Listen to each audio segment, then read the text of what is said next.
Alaikum salam. Me ke faruwa na yake tsaya nan wajen?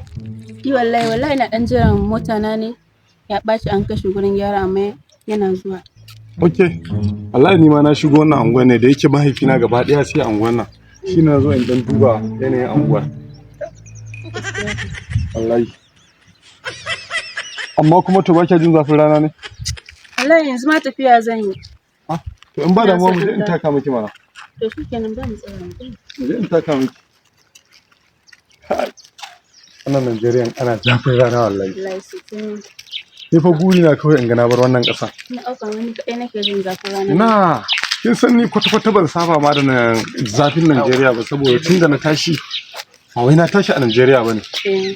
Ina can ƙasan waje.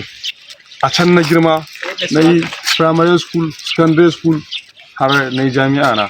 Ina ƙanne na suna nan amma sun dawo. Sun dawo? Wannan ba kuɗin Najeriya ba ne? Bai daga saka mun kuɗin Najeriya. Gaskiya zan ɗauka in je nuna abokanai dan mun yi magana da su akan zan nema kuɗin Najeriya nuna musu. Ba ɗazu na gaya maka ƙanne na sun dawo daga makaranta ba? Kinga karki da miki bari in na ɗauka na je na nuna musu ke zan kawo miki. Ai ni ma ina da ƙanne ina da ƙawaye. A'a.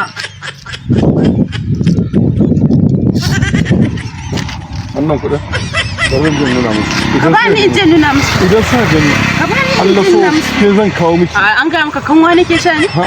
Kanwa nake sha? Zan tsinci 1000 in bar miki ne? Kanwa nake sha a Ke zamanin ma da na kin san a Buhari. wannan lokacin Wai an na ce Tinubu ya tunumbiya shigo? ba zan bar miki A'a wallahi 1000 ba. yanzu ka bani in je nuna Yanzu musu sai ga kawai.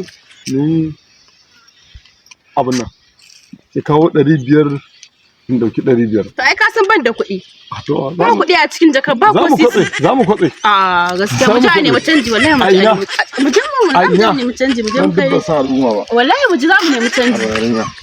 Kina ruwa.